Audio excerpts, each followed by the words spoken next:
David Warfield. Where are you? Next up, writer of Red Rock West, Rick Dahl. Editor of Red Rock West, Scott Chestnut. And the man himself, Director John Dahl.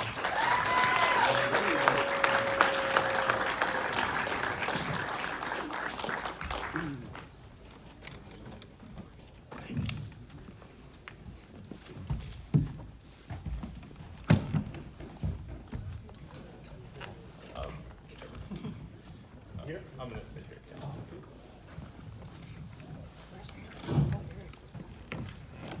So what do you think of Tell Me Again? That's amazing. This film is having its 30-year anniversary this year. Unbelievable. It is, and it's really wonderful to see it play so well with a crowd, and it's also doubly impressive that it was actually your first film, John. So I was hoping that you could first just kind of kick us off by telling us what it was like to embark on your first feature-length project, and what were some of the challenges in heading out. And David, you could answer this as well, because I know this was one of your first projects as well. Well, it was kind of terrifying because we worked really hard to get to that point, and then we finally got a script that people wanted to make.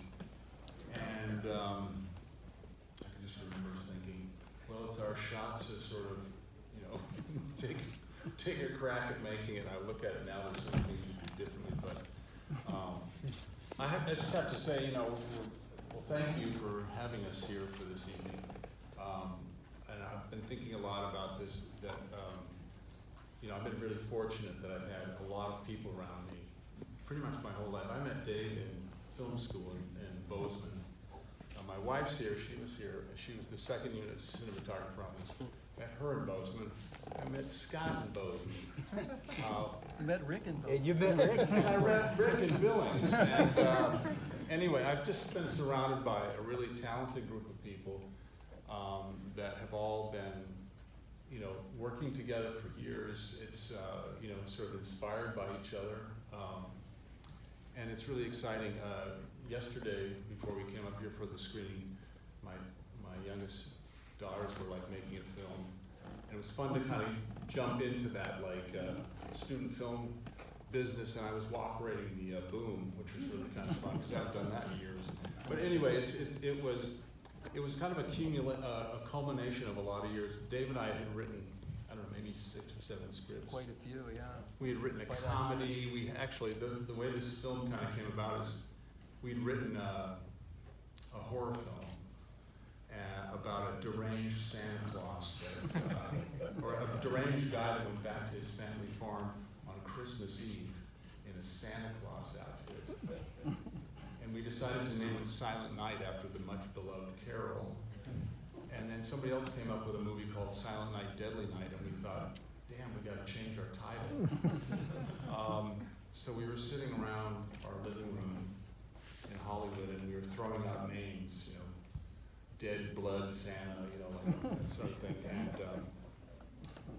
we stumbled upon this idea of kill me, and then kill me again.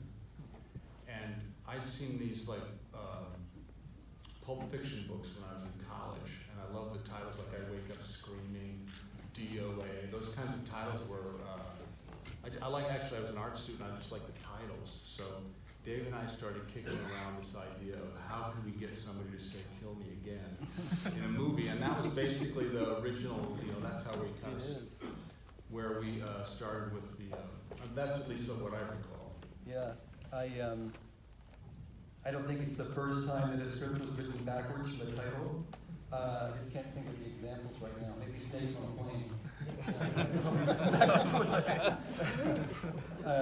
We had already been in a lot of film production up to that point. We had done a ton of music videos, either directing or producing or assistant, and we had done some stuff.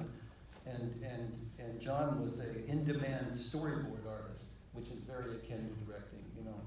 I just remember that we spent a whole lot of time, you and me, driving around Nevada, just really trying to get the vibe, and I think the film does that pretty well. to find the seedy places, you know, and the stuff that doesn't seem very glamorous. And back in those days, Reno really was pretty cool. It still had like real slot machines. It wasn't like all digital. And I think all that stuff really stood up well, you know. And I also like just the fact that the print was kind of scratchy. It looked like a film made in the 60s. So in that sense, I really liked, you know, and I haven't seen it in at least 25 years. So it was kind of cool because it, you know, it had a great, to borrow the term, Pulp Fiction vibe to it. And yeah, and we were students certainly of James Cain and so forth and all the writers. Yeah. Probably not the best setup here.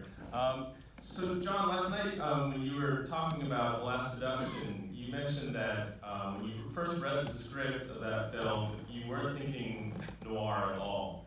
Were you thinking of noir when you were writing and directing this? Yeah, kind of, yeah. I would think so. Yeah, I mean, actually, it's interesting. You'll notice, like there's this, a lot of things we, you know, like we did that we did in this movie. We sort of borrowed parts of that for Red Rock West. There's another scene where somebody's in a closet looking out through the slats. You know, there's a bag of money. Bag of money. Yep. There's we had actually, I think, you know, we had written some many drafts of this script, and I remember just walking into this bar in Reno, because Dave and I spent a lot of time looking for the locations, which is half the fun of making a movie. But I remember walking into this bar that was just really, I mean, really creepy and kind of scary, and thinking, this is the kind of place where you walk in and somebody, like, you know, you could hire somebody to kill your wife or something like that, which is kind of what we used for Red Rock West. So there was like, you know, like things that we, you know, we sort of borrowed some parts, you know, from this film and put them into the next film. But, and then really it was funny watching Last Seduction last night, because there were a lot of borrowed pieces from that too, including the bag of money, but I didn't think of it as a noir film.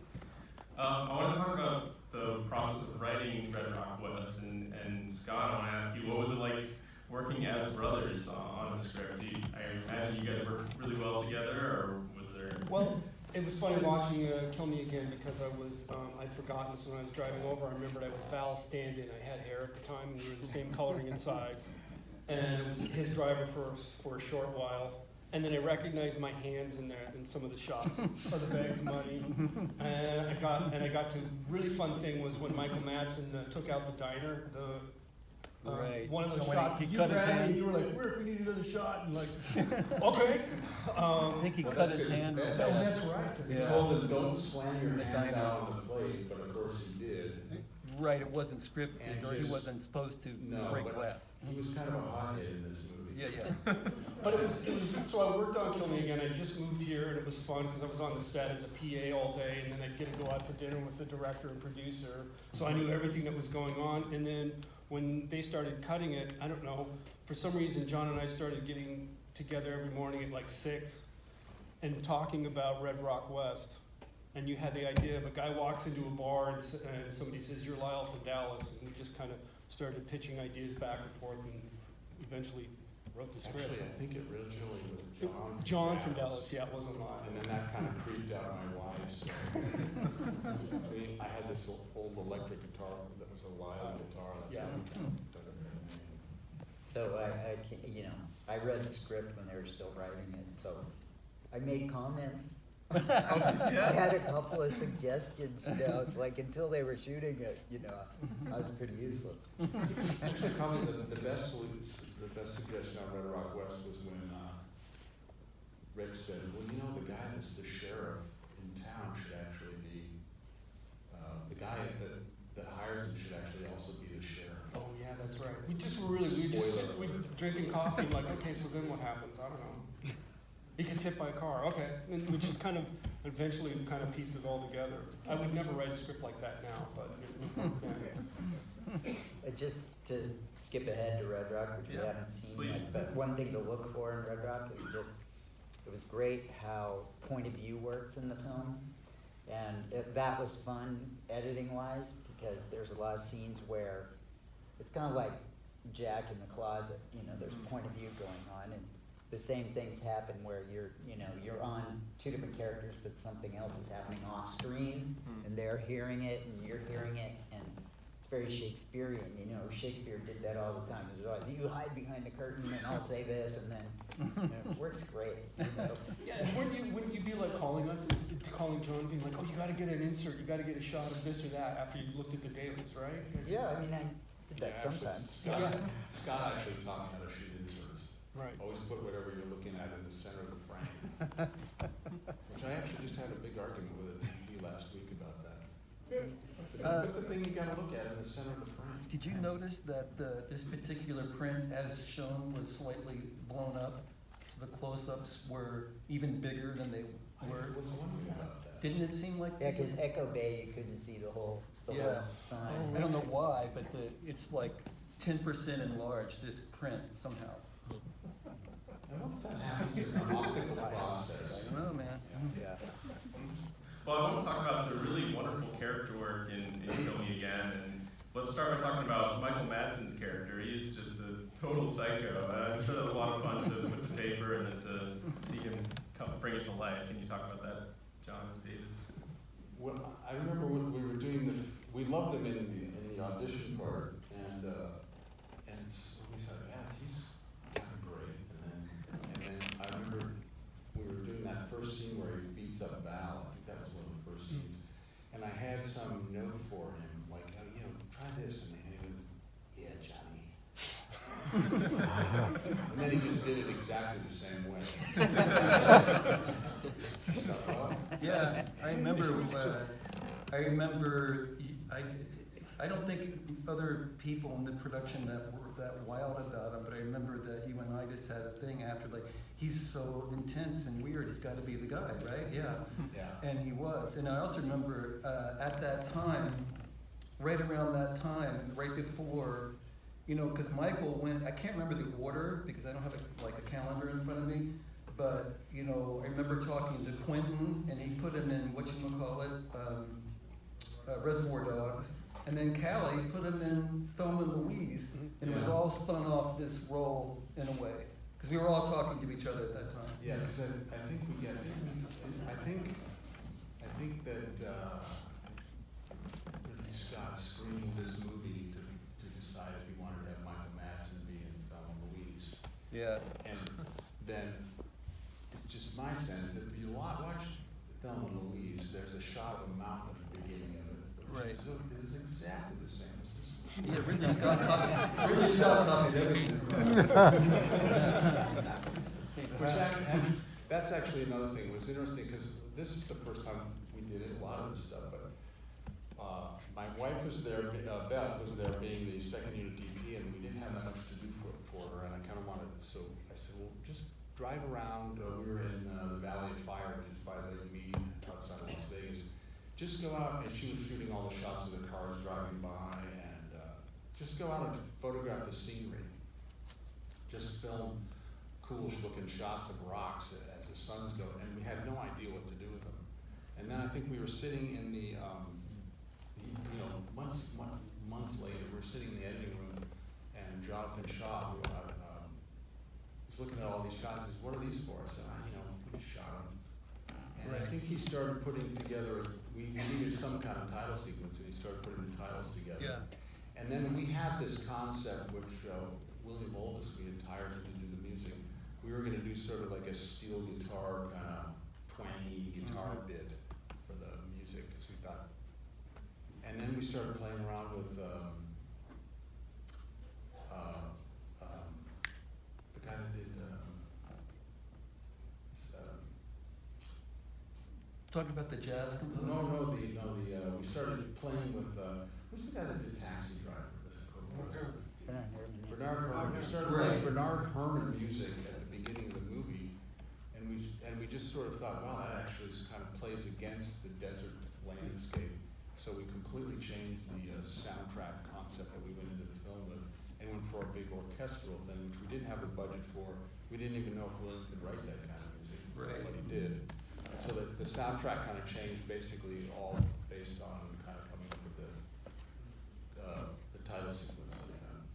Scott, I want to ask you if we can switch over to Red Rock West and kind of that dynamic of music and editing. I was really fascinated by the conversation last night about how it works in Rounders and how the style of Rounders and editing is all around dialogue.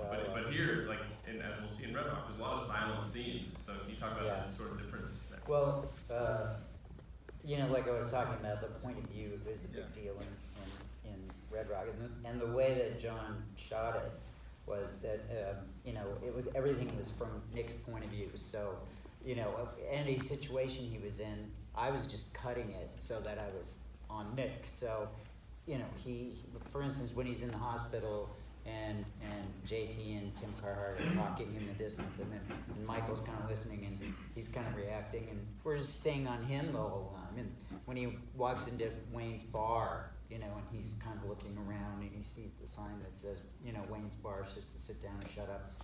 You know, he sees there's just and then there's some elements of withholding what he's seeing. When he's in JT's office and JT's talking about killing someone, you know, it's like you walk in and you know, do this and that. And Nick's holding a picture, but you don't see the picture he's looking at, you know, for a long time. So we're trying to play with point of view, you know. It was like I'd seen something about Hitchcock about the time that we did that, about the bad guys never having a point of view shot. You know, well, it's like in North by Northwest. It's really Roger O. Thornhill and what he's seeing. Everything in that movie's about what he sees. And Hitchcock always kind of doing that, you know, always kind of maintaining the point of view of the main character and not giving the bad guys a point of view shot, although he did. But you know, so that was kind of what the guiding light was for me, anyway. You know. Well, you bring up bad guys in Red Rock West. Let's talk about Dennis Hopper. He is really a wonderful character. But yeah, talk about constructing that character. I think we originally wanted somebody else to play Dennis Hopper's part, and we had talked about him being the part that J.T. Walsh was. And so John went over to meet Dennis because we finally got him in the movie, and I think he walked in and he said, he was willing to like talk to us about the movie. And he said, I'm so excited to play Lyle from Dallas. And we're kind of like, oh. But, I mean, I couldn't imagine the movie otherwise. It was brilliant. And I remember when he finally came on, his first scene is a scene when he sets the house on fire. And he's pouring out this bottle of whiskey, and he just ad-libs this whole thing where he grabs a swig of it before the bottle empties. And I was just like, wow, Dennis Hopper. That was pretty cool. It was amazing. Yeah, he was. I went to meet him and he said, yeah, I really want to play Delisle from Dallas. And I said, I think we asked you to play Wayne. And he said, no, I'm all right. I should be Lyle from Dallas. He kind of imagined you as Wayne, and he said, I don't want to be Wayner, you know. So well, let me think about this, and I left. I called Yanni, the producer. He said, Dahl, shut up, just get him to be in the movie. You know, Yanni, that's the way he talks. And I just couldn't really kind of square it. And then we were scouting the location in Arizona, and we're staying at like a Days Inn or something like that. And I get this phone call, and this is back in the 90s when not everybody had a phone in their pocket. I get this phone call from Sweden, and it's Dennis Hopper. And he's over there doing a film festival. He says, hey, John, I really want to be Lyle. And I just thought, what am I, nuts? I've got Dennis Hopper calling me from Sweden. I should just, you know, so. Yeah. We were a little worried that he'd kind of done that part before, and but, you know, he was fantastic. He's very good at that part, that's for sure. I want to ask quickly about Nicolas Cage, how he came, because I've read like legends about Francis Ford Coppola seeing Kill Me Again, and then him telling Yanni has somehow been speaking to Nick's people, and Nick came in to meet John, and he said, yeah, my uncle's a big fan of you. He'd seen Kill Me Again in San Francisco, and that's how that came together, right? Yeah, it's actually, I've had like great success releasing movies, and this was no exception either. This Red Rock, Kill Me Again was, they picked 2 towns to show it in when they released it, Kill Me Again. It was going to be released in Phoenix and San Francisco. And on a limited release of